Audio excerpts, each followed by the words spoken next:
Oke, selamat malam teman-teman. Maaf mengganggu waktunya. Eh, Jujur ini the first time aku ngebuat podcast seperti ini. Dan rasanya tuh kayak aneh banget dan belum pernah saya lakukan sebelumnya ya. Karena berarti ini adalah kesempatan saya untuk menggali hobi saya dalam berbicara atau berpublic speaking lewat podcast ini. Gitu, berhubung untuk menjadi seorang penyiar itu adalah masuk dalam kategori big dreams aku. Dia urutan kedua.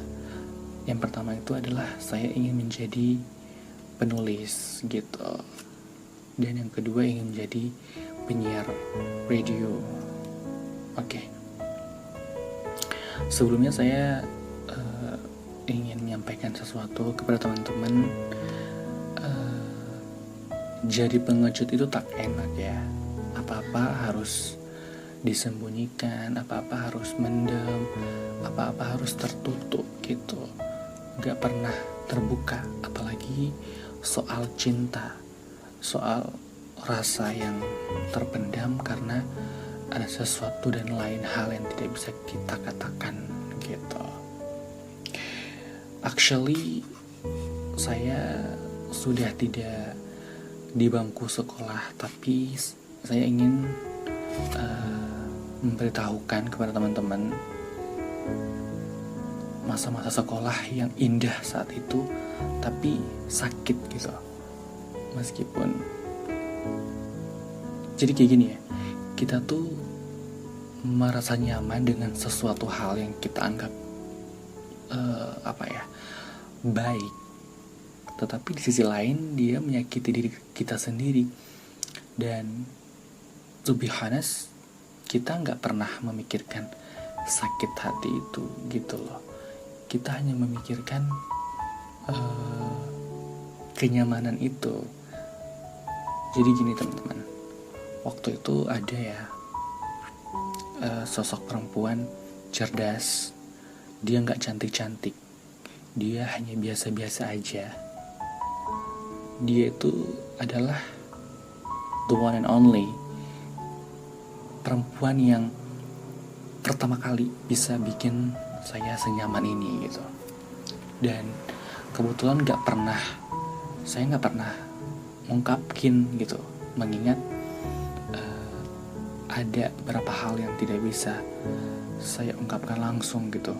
Dan waktu itu juga saya adalah junior, dia senior saya kelas 10, dia kelas 12, jadi kayak beda banget gitu. Terus hal yang kedua yang membuat saya kayak takut atau bingung untuk mengungkapinya itu adalah dia punya teman-teman geng, dan teman-temannya itu kayak nakal gitu. Maksudnya nakal dalam artian sering bolos, gak pernah masuk sekolah, gak pernah ikut ujian atau ngerjain tugas gitu. Tapi dia masih saja ada dalam jalur yang benar gitu. Itu yang membuat saya semakin crazy sama dia. Terus dan setiap pagi tuh kayak rasa aneh banget ya. Oh iya, waktu itu aku sama si cewek ini kita sejadwal. Hari kita tuh sama, jadwal piket tugas sekolah hari Rabu gitu. Dan itu aku semangat banget untuk ke sekolah karena untuk bisa meliriknya tuh udah seneng banget, meskipun dari balik pohon gersang ya, di sebelah perpustakaan yang dekat dengan kantin sekolah. Di situ tempat aku yang sering meliriknya dia gitu. Dan anehnya tuh dia nggak pernah mengetahui keberadaan aku gitu. Dia nggak pernah melirik sekalipun, dikenalnya pun tidak. Makanya itu yang semakin membuat oh my god, ini kok jadi pengecut banget gitu, nggak pernah berani gitu. Terus suatu ketika kita berpas-pasan di kantin. Aku berdiri dengan teman-temanku, dia di kantin sekolah makan dengan teman-temannya, dan di sebelahnya dia ada cowok, dan cowok itu tidak pakai baju sekolah gitu loh. Aneh banget kan ya, dan tidak ada yang tahu juga kalau itu pacarnya atau enggak gitu. Dan setelah ditelusuri, itu bukan pacarnya, itu adalah kakaknya gitu. Dan waktu itu juga perasaan ini sedikit lega karena sudah mengetahui jawaban dari dugaan sementaraku. Dugaan itu adalah bahwa cowok itu adalah pacarnya gitu. Dan hari demi hari kayak waktu itu terasa sangat singkat banget, mengingat mereka adalah kelas ujian nasional gitu ya. Mereka sudah melangsungkan ujian sekolah, ujian semester, dan ujian nasionalnya tuh menjelang seminggu. Aku tuh kayak ngerasa singkat banget, secepat inikah rasa itu? Kenapa dia harus tumbuh kemudian dia pergi bersama luka gitu kan ya.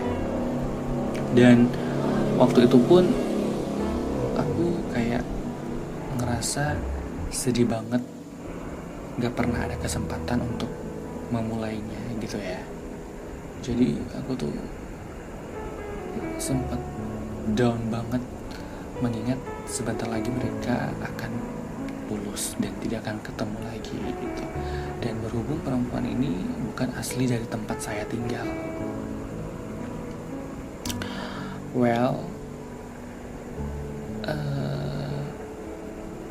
ujian nasional sudah sementara berlangsung, dan hati ini terus berkecamuk ingin keluar gitu, tapi gak pernah ada kebebasan atau kesempatan dalam menyuarakan apa yang harus saya sampaikan gitu. Dan terkadang aku tuh berpikir, ya ampun, jadi segini ya, jadi orang yang gak pernah berani gitu. Maksudnya jadi pengecut, gak pernah berani mengungkapkan hal demikian. Karena apa ya, ya itu tadi sih, banyak hal yang harus dipertimbangkan untuk dapat memulainya gitu. Dan sudah sampai akhirnya tuh sudah ada di waktu yang salah gitu. Mereka sudah lulus, mereka sudah tidak akan pernah kembali lagi. Dan saat itu juga aku terakhir ketemu dia pas mengambil ijazahnya, dan setelahnya itu gak pernah lagi ketemu gitu. Jadi aku tuh sempat pulang ke rumah, rebahan, main handphone, terus pakai earphone, dengerin musik. Aku tuh kayak berpikir, ya kayak gimana ya, jadi gini rasanya jadi pengecut emang tak seenak ini gitu sih. Iya, gak pernah berani mengungkapkan, gak pernah berani untuk memulai. Jadi kayak rasanya tuh beda banget gitu. Jadi itu sih yang ingin saya sampaikan. Jangan jadi pengecut untuk mendapatkan apa yang kita inginkan. Jadi buat teman-teman yang suka dengan siapapun, harus berani sebelum orang itu pergi atau meninggalkan kita gitu. Jadi jangan jadi orang yang lambat berpikir tetapi tidak pernah keluar dari zona nyamannya gitu. Jadi sekian dari saya. Itu saja yang bisa saya sampaikan tentang sekolah, masa sekolah yang indah.